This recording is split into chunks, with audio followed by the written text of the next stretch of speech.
Eh bien, salut tout le monde, c'est Sevens et on se retrouve aujourd'hui pour la première vidéo de Objectif Légende. Alors, Objectif Légende, qu'est-ce que ça va être? Eh bien, tout simplement, je crois que ça se comprend très facilement dans le titre. Vous nous voyez sur Hearthstone, donc rappelez-vous la dernière vidéo, donc la dernière game qu'on a faite sur Hearthstone avec Snake. J'avais dit que c'était pas un jeu sur lequel je passais énormément de temps. Eh bien, écoutez, j'ai envie de changer ça. J'ai envie de passer du temps sur ce jeu et de devenir bon et d'atteindre le rang légende. Alors comme vous pouvez voir, je suis rang 18 et encore en 15 games, donc j'étais rang 25 hier soir, en 15 games je suis passé rang 17. Bon après j'ai perdu deux autres games, donc on va dire en 17 games je suis passé rang 17 puis rang 18. Donc ce qui n'est pas on va enlever le portable, ce qui n'est pas mauvais je trouve, donc voilà, on va partir comme ça. Aujourd'hui, juste une petite du coup présentation du deck que j'utilise principalement pour le moment. Donc à chaque fois je ferai des présentations de deck. Donc là aujourd'hui c'est un peu l'épisode 0 hein, de la série. Où je vais vous présenter donc le deck paladin que j'ai utilisé pour remonter jusqu'au niveau 18, jusqu'au rang 18. Et que je vais utiliser je pense un petit moment avant d'arriver jusqu'à un palier où j'arrêterai d'utiliser ce deck. Ou alors peut-être que ça se fera certainement sur la façon de j'en ai marre de jouer paladin, je vais jouer une autre classe. Parce que ce deck est un deck que j'ai repris. Donc il n'est pas de moi, je commence un peu dans Hearthstone au niveau, donc je fais un petit peu avec les decks que je trouve sur internet pour pouvoir tout simplement commencer à avoir un certain niveau et pouvoir jouer, pouvoir gagner. Parce que bon, c'est vrai que ça donne beaucoup plus envie quand on gagne. Alors une petite présentation rapide du deck, donc cette vidéo ne servira vraiment qu'à ça, et donc à vous parler un petit peu des objectifs de cette série. Donc ne vous attendez pas à avoir un gameplay, si c'est pour un gameplay que vous êtes là, vous pouvez passer à la prochaine vidéo. Parce que là du coup il y aura vraiment rien au niveau de gameplay. Donc alors mon deck paladin, donc c'est un deck paladin tempo, donc un peu sous le même principe si je me trompe pas, si j'ai bien compris, que le mage tempo, donc qu'il s'agit, en fait c'est des decks sur lesquels vous essayez de temporiser un petit peu puis vous défoncez l'adversaire, et c'est vrai que c'est vraiment sympa, il y a des combos vraiment plutôt intéressants à faire, donc je me suis plutôt bien amusé jusqu'ici. En 15 games j'ai fait quelque chose comme 12 victoires 3 défaites. Donc ça va plutôt pas mal, j'ai fait pas mal de streaks. Donc c'était vraiment sympa. Donc les cuillères d'argent, donc petit mob, si on peut l'avoir au début, c'est vraiment très utile. Ça me permet vraiment au premier tour. Et souvent j'ai de la chance, j'ai souvent donc les cuillères au premier tour. Ou deuxième, troisième tour, ce qui me permet de pouvoir avoir un petit mob dès le début avec bouclier divin. Donc c'est pas négligeable. Buffé avec une bénédiction des rois, ça envoie du lourd. Donc voilà, deux écuyères d'argent. Une égalité, donc au cas où l'adversaire a des gros mobs en face, c'est toujours utile. Attention, par contre, c'est que ça met quand même tous les serviteurs à 1, y compris les vôtres, donc à utiliser avec jugeote.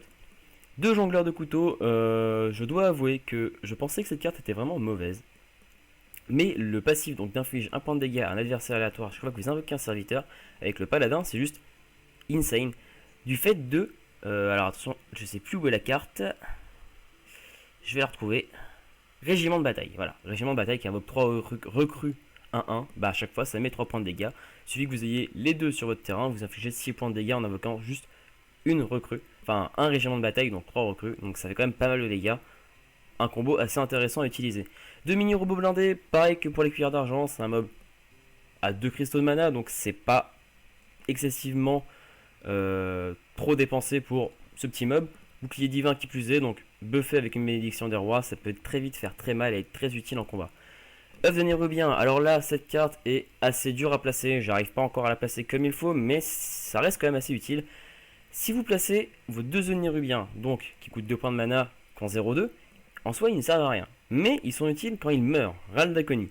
Sauf que l'ennemi ne va bien sûr pas les attaquer, ils ont 0 point d'attaque, ça ne lui apporte rien de les tuer, à part de vous donner un mob 4-4 sur le terrain, c'est vraiment...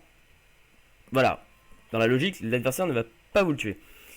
Mais vous pouvez utiliser, du coup, pour contrer un petit peu ce côté, tu tueras pas mon mob, le purificateur écarlate. Et là, je peux vous dire que c'est un combo assez puissant.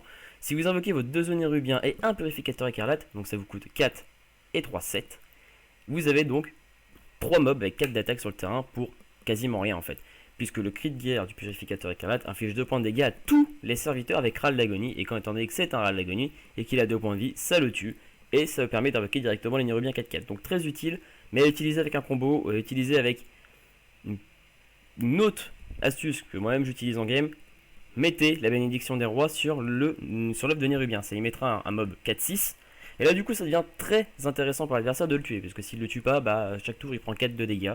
Donc il le tue, et au moment où il meurt, bah, vous récupérez un mob 4-4. Ça vous fait un peu une sorte de sécurité. Le chasseur de gros gibier, donc j'en mets un, donc je reviens pas sur le régiment de bataille, mettez-en deux, c'est très utile. En plus de ça, ça vous donne une arme 1-4, donc c'est vraiment plutôt sympa. Chasseur de gros gibier, donc au cas où l'adversaire met un mob beaucoup trop portée attaque, ça aide. 3 points de mana, 4 d'attaque, 2 de défense et le passif qui fait toujours plaisir, donc mettez-en un. Chevalier de sang, donc comme vous avez pu le voir, on a mini robot blindé x2 et cuillère d'argent x2. Le chevalier de sang est donc très utile, surtout que si en face vous tombez sur un autre paladin ou sur une classe quelconque qui utilise elles aussi des boucliers divins, ça peut rapporter très gros. Pour 3 cristaux de mana, une carte très intéressante qui même sur son passif met quand même pas mal de dégâts et buffé encore une fois ça devient insane, donc mettez-le. Garde de paix de l'Eldor, là encore une fois c'est pour un peu anticiper le fait que l'adversaire va mettre des gros mobs. Si vous voyez qu'il met un gros mob mais que vous n'avez pas votre chasseur de gros gibier, bah le garde de paix de l'Eldor le fera passer à 1 d'attaque. Et franchement ça c'est pas mal, mettez-en 2. En plus de ça, 3 cristaux de mana pour 3-3. On en revient pareil que pour le chevalier de sang, c'est quand même très rentable. Le purificateur écarlate, on va donc pas revenir dessus. Même sans son passif, ça reste une bonne carte. Mettez-la x2. À la championne en vrai argent, ça permet de sustain un petit peu. Et ça met des dégâts. Ça permet aussi à votre champion d'attaquer, donc d'avoir une source d'attaque supplémentaire, donc pareil x2, très utile. Ça m'a permis de gagner pas mal de games un petit peu sur le fil, hein, de récupérer 2 PV à chaque fois que vous attaquez, c'est quand même assez utile. Que 2 de résistance, c'est bête, mais c'est déjà pas mal. Bénédiction des rois, on va pas s'étaler trop sur la carte, plus 4, plus 4. Buffez vos petites créatures, c'est vraiment impeccable. La consécration en incontournable du paladin. En face, il y a trop de mobs avec pas beaucoup de points de vie, une petite consécration, et on fait le ménage. Là aussi, on la met x2, ça fait toujours du bien. Défenseur d'Argus, alors c'est une carte que j'ai mis en un seul exemplaire, mais qu'on pourrait mettre en double. Étant donné que son cri de guerre donne plus 1, et provocation aux serviteurs adjacents, donc à 2 serviteurs, c'est vraiment très intéressant. Il manquerait plus que ces serviteurs soient un mini robot blindé qui, en plus de la provocation, aura un bouclier divin. Ça peut être très utile. Je l'ai mis x1 dans mon deck, vous pourriez le mettre x2, ça pourrait être très utile. Je sais pas, vous pourriez enlever par exemple un garde de paix de l'Aldor et mettre un défenseur d'Argus. Ça peut être une solution tout à fait acceptable aussi. Intendant, donc là on en revient pour la même utilité qu'on a déjà parlé un petit peu plus tôt, c'est le régiment de bataille. Ça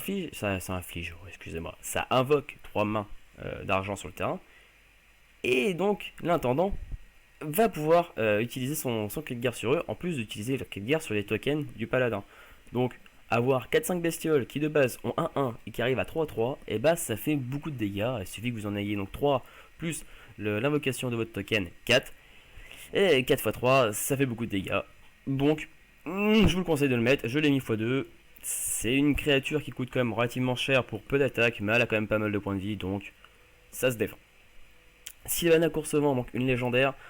Là, c'est encore une fois pour contrer le fait que votre adversaire aurait un puissant adversaire. Vous nettoyez le board, vous finissez de nettoyer ce board avec Sylvana Coursevent.